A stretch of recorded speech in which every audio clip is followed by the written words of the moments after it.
నా పక్కన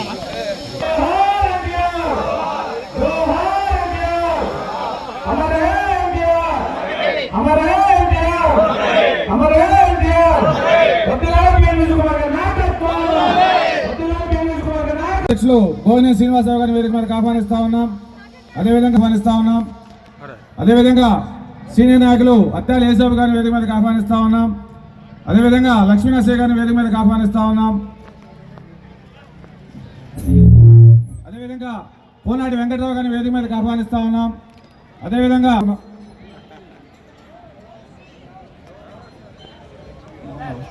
జనసేన పార్టీ ఆహ్వానిస్తా ఉన్నాం.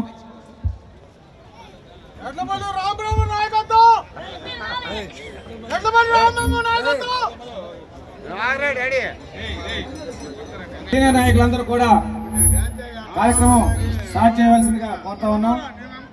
సభాకార్యక్షులు నందమూరి తారక రామారావు గారి 29వ వర్ధంతి సందర్భంగా ఇక్కడికి ముఖ్య అతిథిగా ఇచ్చేసినటువంటి మన గౌరవ శాసనసభ్యులు శ్రీ బిఎన్ విజయ్ కుమార్ గారికి, వేదిక మీద ఉన్నటువంటి పెద్దలకు, ఇక్కడ విచ్చేసినటువంటి తెలుగుదేశం పార్టీ నాయకులకు, కార్యకర్తలందరూ కూడా నా నమస్కారాలు. మరి గత 29 సంవత్సరాల నుంచి కూడా చేమకుర్తిలో ఎన్టీ రామారావు గారి వర్ధంతి సందర్భంగా ఈ కార్యక్రమం నిర్వహించడం జరుగుతూ ఉంది. మరి దీనికి సహకరించినటువంటి నాయకులందరూ కూడా ధన్యవాదాలు తెలియజేసుకుంటాం. కార్యక్రమ ముఖ్య అతిథులు గౌరవనీయులు సొంత నూతలపాడు శాసనసభ్యులు బిఎన్ విజయ్ కుమార్ గారికి, అట్లాగనే మన్నం ప్రసాద్ గారికి, కన్నెమల్ల గంగారావు గారికి, ఎట్లపల్లి బ్రహ్మం గారికి, ఈ వార్డు 12వ వార్డు 13వ వార్డు కౌన్సిలర్లైన గౌరవనీయుల సోదరులకి, అట్లాగనే కేఈపాలెం వాస్తవులు డీసీ ప్రెసిడెంట్ నారాయణ గారికి, ఈరోజు ఈ కార్యక్రమానికి పెద్ద ఎత్తున తెలుగుదేశం పార్టీ కార్యకర్తలు, తెలుగుదేశం పార్టీ కుటుంబ సభ్యులందరూ కూడా గత 29 సంవత్సరాల నుంచి ఏకదాటిగా ఒక్క సంవత్సరం కూడా మిస్ కాకుండా అన్న ఎన్టీఆర్ రామారావు గారు ఈ ఆంధ్రప్రదేశ్కి ఒక ముఖ్యమంత్రిగా, ఒక నాయకుడిగా, తెలుగు వారి ఆత్మగౌరవాన్ని నింపిన నాయకుడిగా, ఏ కుటుంబంలో కూడా, ఏ తల్లిదండ్రులు కూడా మనం కూడా చేసుకొని ఉన్నాం కంటిన్యూషన్గా.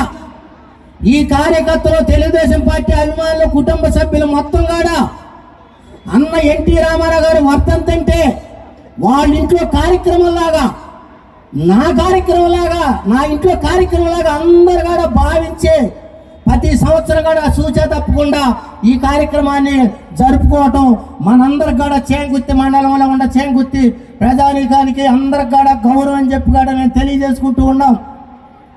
ఆ మహానుభావుడు దాదాపు 42 సంవత్సరాల నాడు తమిళన్స్ అనే పిలిచేవాళ్ళు, తెలుగుడు అనేవాడే లేడు, మాట వచ్చేదే లేదు.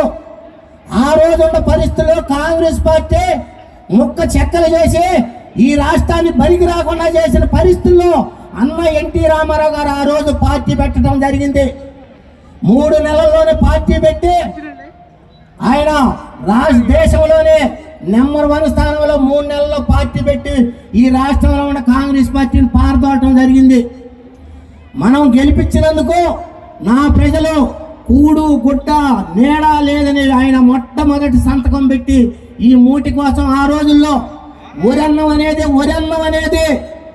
జొన్నలు, సొద్దలు, రాగులు 2 రూపాయలు కిలో బియ్యం పెట్టి ఒరన్నం తినిపించిన మహానుభావుడు ఈ రాష్ట్రానికి గౌరవం అంటే అది ఎన్టీ రామారావు గారు అని చెప్పి నేను తెలియజేసుకుంటూ ఉన్నాం.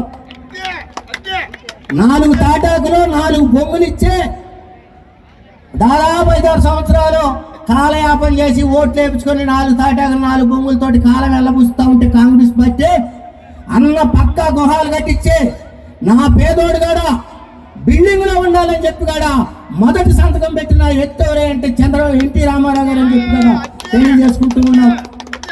ఆ రోజుల్లో గుడ్డలు, ఒంటి మీద గుడ్డలు, బండ మీద గుడ్డలు 2 జత ఉండేది, ఒంటి మీద బండ మీద. అలాంటిది నా పేదోళ్ళు 3 ఎత్తులు కూడా అన్నం తినాలా, పక్కా పోవాలా, నిలబోవాలా, ఒంటి నిండా గుడ్లు కట్టుకోవాలని చెప్పి కూడా ఆ రోజు సబ్సిడీతో బట్టలు ఇప్పించిన నాయకుడు ఎవరంటే ఎన్టీ రామారావు గారి. అదేవిధంగా మొన్న 2019 నుంచి 2024 దాకా అసలు మనం చూడాల్సిన చూడాల, వినాల్సిన ఇవ్వాల, చెప్పాల్సిన చెప్పే నోటితో చెప్పేదే కాదు. ఈ దుర్మార్గుడు వచ్చి సర్వనాశనం చేశాడు ఈ రాష్ట్రాన్ని. చేస్తే మనందరం కూడా అసలు కంటి మీద కురుకు లేదు, వ్యవస్థలన్నీ ధ్వంసం అయిపోయినాయి. ఏం చేయాలో అర్థం కాల. ఈ రాష్ట్రాన్ని బతికించుకోవాలంటే ఏకైక నాయకుడు చంద్రబాబు నాయుడు గారిని తీసుకురావాలా, మనం గెలిపించుకోవాలా, ముఖ్యమంత్రిగా చూడాలనే ఒక ఉద్దేశంతో మనందరం కూడా కాలికి బల్పం కట్టుకొని తిరిగి ఇవాళ 161 సీటు గెలిపించారంటే ఇది తెలుగు దెబ్బ అనేది కదా నేను రుజువు చేస్తా ఉన్నా. అంతేకాదు గౌరవనీయులు విజయ్ కుమార్ గారు ఎమ్మెల్యే గారు 2 సార్లు ఓడిపోయినా పట్టు విడని ఎక్కడ మార్కుల్లాగా నేను పోగొట్టుకుని కాడే తేవాలని ఒక ఉద్దేశంతో ఆయన 3వ సీటు తెచ్చుకొని 34,000 మెజార్టీ అంటే ఎక్కడ చరిత్రలో లేదని చెప్పాడ నేను తెలియజేసుకుంటూ ఉన్నాం. అందుకే సార్ నీ మీద చాలా బాధ్యతగా ఉంది. ఇక్కడ ఈ చివరి భూమిలో కనీసం పరిశ్రమలు కూడా ఇప్పటికే చాలా దెబ్బతిల్లిపోయింది, ఇప్పుడిప్పుడే గుంజుకుంటున్నాయి.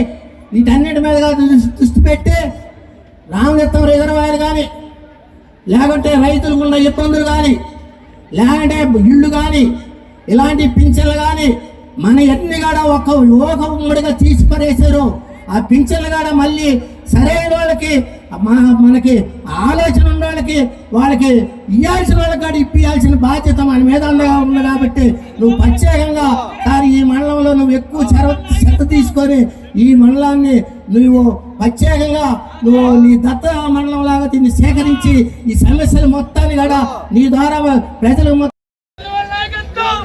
ఎస్సీసీఎల్ నాయకులు రామారావు గారిని పార్టీ మనుషులు కూడా ఇవన్నీ గుర్తించి ఒకటి మాత్రం గుర్తుపెట్టుకోవాలి.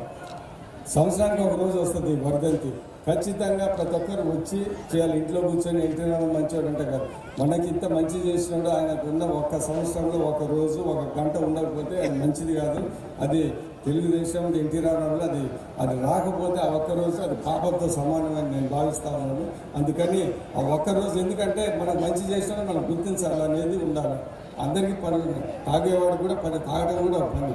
సో అందుకని నేను చెప్పేది ఏంటంటే ఖచ్చితంగా ఎన్టీఆర్ వర్ధంతి టైంలో మీరు 1 గంట సర్వం చేసుకొని ఖచ్చితంగా అభిమానం అందరితో చూపించి 10 మందిలో చూపించుకోవాలని మరి ప్రజలకి సేవ చేసుకుంటా ముందుకెళ్ళాలండి మరి కోరుకుంటూ ఈరోజు మున్సిపల్ కార్పొరేషన్లో కూడా ప్రత్యేకంగా మనం శ్రద్ధ తీసుకొని అక్కడ ఉన్న వర్కులు ఏమేం చేయాలో కూడా ప్రత్యేకంగా దృష్టి పెడతానని సందర్భంగా మీ అందరికీ తెలియజేస్తున్నాను.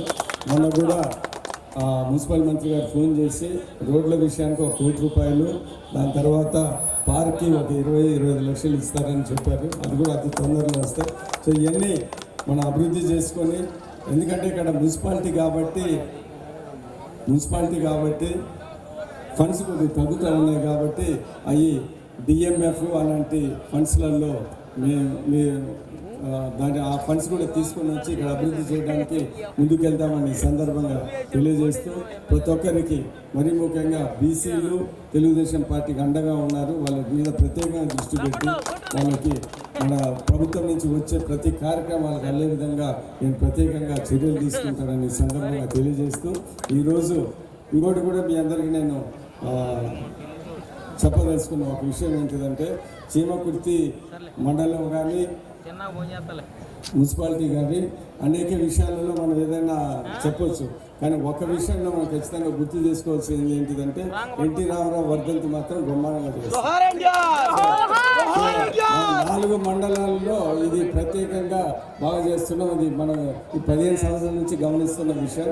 ఆ విషయంలో కానీ ఖచ్చితంగా చీమకుర్తి వాళ్ళకి శబాస్ అయితే చెప్పాల్సిన అవసరం ఉంది. అది నేను ఇంకోటి కూడా మీ అందరికీ తెలియజేసేది,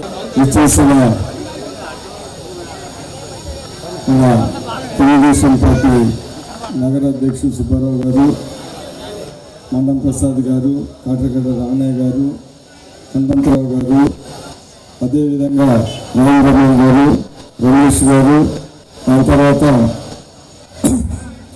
మా శ్రీనివాసరావు గారు, అదేవిధంగా ఇక్కడ మన కౌన్సిలర్లు రామాదేవి గారు, అంజలి గారు, గంగాధరరావు గారు, ఇక్కడ విచ్చేసిన తెలుగుదేశం పార్టీ అభిమానులు, కార్యకర్తలు అందరికీ, మన Chimakurthi rural general secretary Srinivas గారు, ఇక్కడ అందరికీ నమస్కారాలు.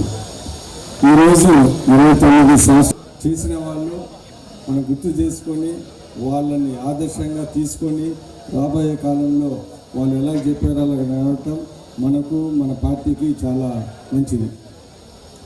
ఈరోజు ఎన్టీ రామారావు గారు అంటే మన ఆంధ్రదేశంలోనే కాకుండా మన భారతదేశంలోనే ఒక ప్రాముఖ్యమైన వ్యక్తి, అది మనం అందరం గుర్తించాలి. ఆ రోజు నేషనల్ ఫ్రంట్లో కన్వీనర్గా ఉన్నారు.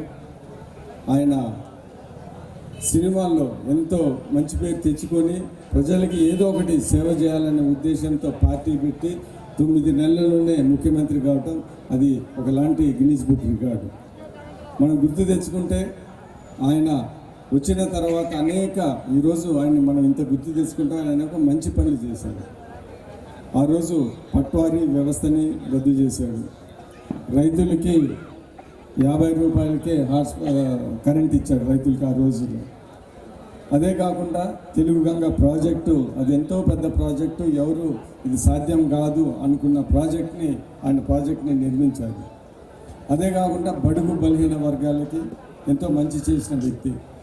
ప్రతి ఒక్కరికి అన్నము, ఒక మంచి ఇల్లు ఉండాలనే మంచి ఉద్దేశంతో ఆ రోజు ఆయన చాలా చర్యలు తీసుకున్నారు. మనం గుర్తుపెట్టుకుంటే ఆ రోజు పక్కా గృహాలు ఎన్టీ రామారావు గారు 83లో తెలుగుదేశం వచ్చిన తర్వాత పెట్టిన విషయం మనందరికీ తెలుసు. ఆ రోజు పక్కా గృహాలకి ఒక ఏపీ హౌసింగ్ కార్పొరేషన్ ప్రత్యేకంగా పెట్టి, ఆ హౌసింగ్ కార్పొరేషన్ దాని తర్వాత వీకర్ సెక్షన్ హౌసింగ్ ప్రోగ్రామ్కి కమిషనర్గా ఆ రోజు ప్రత్యేకంగా మా ఫాదర్ అయిన దానంగానే ఆ రోజు 83లోనే ఎన్టీ రామారావు వచ్చిన వెంటనే ఎండి హౌసింగ్గా చేసి, ఆ రోజు నుంచి చంద్రబాబు నాయుడు గారి కింద కూడా హౌసింగ్లో చేసి దగ్గర 8-9 సంవత్సరాల్లో ఈ హౌసింగ్ ప్రోగ్రాం, బడుగు బలహీన వర్గ హౌసింగ్ ప్రోగ్రాంలో చాలా మంచి పని చేసే అవకాశం కూడా ఎన్టీ రామారావు గారు తెలుగుదేశం పార్టీలు ఇచ్చిన సందర్భంగా ఈరోజు గుర్తు చేస్తుంది. ఒక విధంగా చెప్పాలంటే నాకు రాజకీయంలో రావడానికి కూడా అదొకే కారణం. ఎందుకంటే మా ఫాదర్కి మంచి పేరు ఉంటే దానం గారు అబ్బాయి నాకు ఆ రోజు టికెట్ ఇచ్చారు. నేను అప్పుడు మామూలుగా ఏదో చదువుకొని తిరుగుతూ ఉన్నాను. దానం గారు ఏదో హౌసింగ్లు గీసింగ్లు అని చేశారు, ఇల్లు కడతారా అని ఆ మంచి పేరుతో నాకు టికెట్ ఇచ్చారని ఈ సందర్భం కూడా తెలియజేస్తాను. ఇందాక చెప్పినట్టు ఆ రోజులలో ఊర్లలో ఏదైనా పండగ సందర్భంలో తెల్లన్నం అని పెట్టేవాళ్ళు. అందరూ ఆ రోజు తెల్లన్నం ఉన్నారు. ఎన్టీ రామారావు గారు వచ్చిన తర్వాత ప్రతి పేదవాడికి మంచి అన్నం, తెల్లన్నం ఇచ్చే అవకాశం తెలుగుదేశం పార్టీ ఆయన ఇచ్చారని మనం ఈ సందర్భంగా గుర్తు చేసుకోవాలి. అదే కాకుండా బడుగు బలహీన వర్గాలకి చదువు అనేది చాలా ముఖ్యమని ఆ రోజు రెసిడెన్షియల్ స్కూల్స్ ప్రత్యేకంగా కట్టి, రెసిడెన్షియల్ స్కూల్స్, గురుకులు ఇవన్నీ ప్రత్యేకంగా కట్టి ఆ రోజు ఎంతోమంది ఆ స్కూళ్ళలో చదువుకున్న వాళ్ళు కలెక్టర్లు, ఐపీఎస్లు, ఇంజనీర్లు చాలా పైకి వచ్చిన విషయం ఈరోజు మనం అందరం గుర్తు తెచ్చుకోవాలి. ఆయన అనేక మంచి పనులు చేశారు. ప్రజల వద్దకు పాలన, ఆ రోజు సమితిలు, తహసీల్దార్ ఆఫీసులు చాలా పెద్దగా ఉన్నాయి. ఇప్పుడు మండల వ్యవస్థ తీసుకొని వచ్చి అది మన ఊర్లకి దగ్గరగా ఈ 2 ఆఫీసులు తెచ్చిన విషయం మనం గుర్తు తెచ్చుకోవాలి. అది ఎన్టీ రామారావు గారు చేసిన విషయం. ఇలాంటి ఎన్నెన్నో మంచి పనులు చేశారు. మనం ఈరోజు అన్నిటికన్నా ముఖ్యమైన విషయం ఏంటిదంటే ఆ రోజు ఒక నినాదంతో ప్రజలే దేవుళ్ళు, సమాజమే దేవాలయం అనే ఒక మంచి నినాదంతో ముందుకెళ్ళారు. తెలుగుదేశం పార్టీ నాయకులు, కార్యకర్తలు అది ఎప్పుడూ వాళ్ళ మనసులో గుర్తుపెట్టుకొని ముందుకెళ్తే అన్ని రోజులు తెలుగుదేశం పార్టీ 100 సంవత్సరాలు కానీ 200 సంవత్సరాలు కానీ ఇలానే ఉంటుందనే విషయం మనం గుర్తుపెట్టుకోవాలి. ప్రజలే దేవుళ్ళు అంటే లీడర్లు దేవుళ్ళు కాదు, అంటే ఎమ్మెల్యే దేవుళ్ళు కాదు, ప్రజలే దేవుళ్ళని ఆయన చెప్పాడు. అది మన దగ్గర నుండి అప్పుడప్పుడు గుర్తు చేసుకొని ముందుకెళ్ళాలని ఈ సందర్భంగా మనమందరం రెండోసారి మనం చేస్తాము. ఇంకొక విషయము ఏంటిదంటే మీ అందరికీ తెలుసు, పెళ్లి చేసుకోవడం చాలా ఈజీగానే కాపురం నిలబెట్టుకోవడం చాలా కష్టం. తెలుగుదేశం పార్టీ ఎన్టీ రామారావు గారు పెట్టి ఇన్ని రోజుల్లో నడిపించినా కానీ దాని తర్వాత చంద్రబాబు నాయుడు గారు ఈరోజు మన పార్టీని ఇంత గట్టిగా నడిపించాలంటే ఆయన కూడా ప్రత్యేకంగా కృషి, ఆయన సమర్థత ఉందనేది మనం గమనించాలి. ఇన్ని రోజులు ఈరోజు ఇంత ఆర్థిక ఇబ్బందిలో ఉన్నా కానీ మన రాష్ట్రాన్ని మళ్ళీ ఒక అభివృద్ధి సంక్షేమ పథకంలో ముందుకు తీసుకొని వెళ్తా ఉన్నాడు. దాని తర్వాత వచ్చిన వెంటనే 4,000 రూపాయలు పెన్షన్లు ఇచ్చాడు. ఈరోజు పేదల్ని మనం గుర్తుపెట్టుకొని ఈరోజు పట్టణంలో 2 సెంట్లు, గ్రామాల్లో 3 సెంట్లు అనే కార్యక్రమం చాలా మంచి కార్యక్రమం. అది తెలుగుదేశం పార్టీని చాలా ప్రతిష్టంగా చాలా బలపరుస్తుందని నాకున్న ఉద్దేశం. అందుకని మనం కూడా ఈరోజు తెలుగుదేశం పార్టీ తీసుకున్న ఈ కార్యక్రమాన్ని మన కాన్స్టిట్యున్సీలో మనం ఖచ్చితంగా ఇంప్లిమెంట్ చేసి ప్రతి ఒక్కరికి అర్హులైన వాళ్ళందరికీ ఇళ్ల స్థలాలు ఇచ్చే ప్రోగ్రాం ప్రత్యేకంగా చర్య తీసుకున్నామని ఈ సందర్భంగా మీ అందరికీ తెలియజేస్తూ, ఈరోజు మనం ఒకటి గుర్తుపెట్టుకోవాలి, ఎంతో ఆశతో ఈరోజు తెలుగుదేశం పార్టీకి కూటమికి 161 సీట్లు ఇచ్చారు. మనం మంచి పేరు తెచ్చుకొని రాబోయే ఎలక్షన్లు కూడా మళ్ళీ తెలుగుదేశం వచ్చి మళ్ళీ నేను ఎమ్మెల్యేగా కావాల విధంగా మనందరం పనిచేయాలని, ప్రజలతో మంచి పనులు చేసుకోవాలని గుర్తుపెట్టుకొని ఈరోజు మన చీమకుర్తిలో ఏంటంటే రాజకీయాల్లో ఈరోజు మన ఎన్టీ రామారావు గారు ఇంత చేసిన మంచి పనులు చేశారు. మన లెవెల్లో మనం కూడా రేపు అరే విజయ్ కుమార్ ఇన్ని రోజులు ఎమ్మెల్యే కూడా ఈ పని చేశాడు ఆ పని చేశాడు అనేది ఖచ్చితంగా నిలవాలని ఆ ఉద్దేశంతోనే నేను కూడా పనిచేస్తానని కూడా ఈ సందర్భంగా తెలియజేస్తూ, ఈరోజు చీమకుర్తికి వస్తే అంటే అప్పుడప్పుడు సరే ఎవరు ఏమన్నా ఎన్నిసార్లు గెలిచినా ఎన్నిసార్లు ఓడిపోయినా కానీ కొన్ని తృప్తి చెందుతాయి. ఏంటంటే ఈరోజు బైపాస్ రోడ్ వెళ్తా ఉంటే నాకు చాలా తృప్తి, ఎందుకంటే దాని వెనకాల నేను తిరిగి తెచ్చాను. కానీ నాకున్న బాధ ఏంటంటే రోడ్ అంతా నేను తెచ్చుకున్నా కానీ నాకైతే నా పేరైతే లేదు. సో అలాంటివి కూడా జరుగుతూ ఉంటాయి. అది దాని తర్వాత ఈరోజు మున్సిపల్ కార్పొరేషన్లు కూడా ఆ రోజు ఎమ్మెల్యే ఉన్నప్పుడే ఇవన్నీ ఫండ్స్ తీసుకొని వచ్చాము, అవన్నీ జరిగాయి. అనేక అభివృద్ధి పనులు చేసాము, మన చీమకుర్తిలో రోడ్లు వేసాము, నీటి